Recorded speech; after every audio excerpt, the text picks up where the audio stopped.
Salut tout le monde, alors je vais faire cette vidéo en français, vous allez comprendre pourquoi. Sur la polémique de la Coupe du Monde, c'est même un coup de gueule que je fais contre les médias français, les médias européens, parce que là en ce moment, ce qui se passe, c'est un délire pas possible. Je sais pas si c'est une coïncidence, mais drôle de coïncidence à chaque fois que la Tunisie, le Maroc, l'Arabie Saoudite jouent, ou même les Qataris. Là, on va nous parler des dérives, de la surexploitation des immigrés, que la Coupe du Monde a été construite sur le dos des immigrés. Alors j'ai fait ma petite recherche pour savoir qui et comment ça s'est passé cette histoire. Et bizarrement, tout ce qui a été construit a été fait par des sociétés européennes, occidentales, françaises, suisses, allemandes, américaines.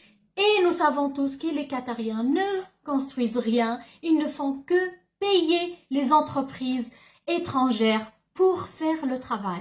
Et oui, c'est ces entreprises occidentales qui ont construit tout ça parce qu'ils ont gagné les appels d'offres lancés par les Qataris.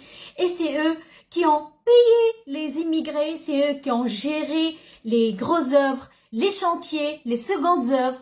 Et c'est eux qui ont empoché l'argent, les millions et millions de dollars. L'argent des Qataris sont dans les banques européennes, mesdames et messieurs. Et moi, ce qui me fait rire le plus, c'est quand j'entends un Européen me parler de la souffrance des immigrés au Qatar. Je ne savais pas que l'Europe allait dérouler le tapis rouge pour les immigrés, que ce soit les immigrés économiques ou les immigrés politiques qui sont venus après des guerres de Syrie, d'Afghanistan. Nous savons tous ce qui s'est passé. Mais en France, qui a construit les routes, qui a construit le pays après la Deuxième Guerre mondiale?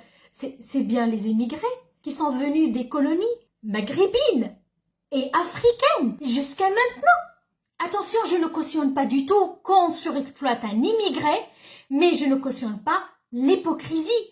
Parce qu'au moins le Qatar, elle n'a colonisé aucun autre pays et elle ne paye pas ses infrastructures avec l'argent des richesses des autres pays africains. L'argent vient de ses propres richesses, de son pétrole et de son gaz.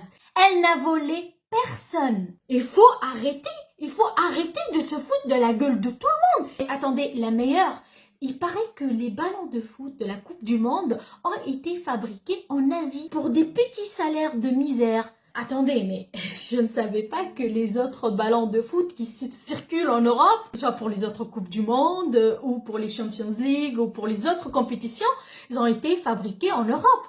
Pas du tout. Ils ont toujours été fabriqués en Asie, pour des petits salaires de misère, chez les mêmes entreprises qui fabriquent. Les jouets pour les enfants en Europe, pareil. Mais les meilleurs de tous, c'est les chaînes allemandes. Alors là, ils nous impressionnent par leur délire. Il paraît que le Qatar ne mérite pas du tout d'organiser la Coupe du Monde. Pourquoi? Parce que c'est pas un pays de foot et qu'ils doivent se contenter d'organiser des compétitions de chameaux. Voilà, là, ça, c'est ce qu'on entend sur les chaînes allemandes. Sur les autres chaînes d'infos, on entend souvent la même musique, comme quoi le Qatar c'est un pays de dictature, un pays qui ne respecte pas les droits de l'homme. Ok, pas de souci. Par contre, ce que je ne comprends pas, pourquoi on a découvert ça pendant la Coupe du Monde?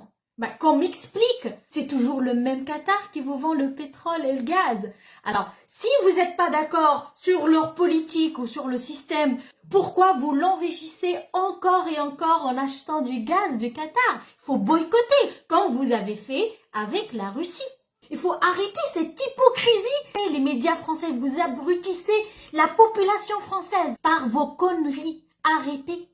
Sur la polémique concernant les homosexuels, ceux qui me suivent savent que je n'ai rien contre et que je respecte les droits de tous les êtres humains de coucher avec les personnes qui choisissent. Tant que ça touche pas à ma liberté, à la liberté de la société, chacun fait comme il veut.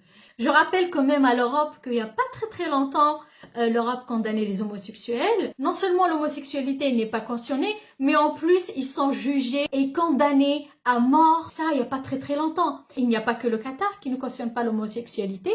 Il y a beaucoup d'autres pays, dont la Russie, avec qui vous avez des très bonnes relations il n'y a pas très longtemps. Et je n'ai pas entendu un seul président de pays européen dénoncer les actes contre les homosexuels. Pourquoi les médias qui nous cassent la tête depuis des semaines sur ce qui se passe au Qatar ne comprennent pas, une fois pour toutes, que chaque pays, il a le droit d'évoluer à son rythme. Il a le droit d'être conservateur. Il a le droit de respecter la volonté et le conservatisme de sa population. Mais la vérité est que personne n'ose le dire, que les pays occidentaux ont les boules et ils sont pas contents du tout qu'un pays arabo-musulman, pour une fois de l'histoire, arrive à imposer ses règles. Il ne s'est pas plié aux conditions européennes pour une fois. Ou c'est fait et il faut s'y faire maintenant.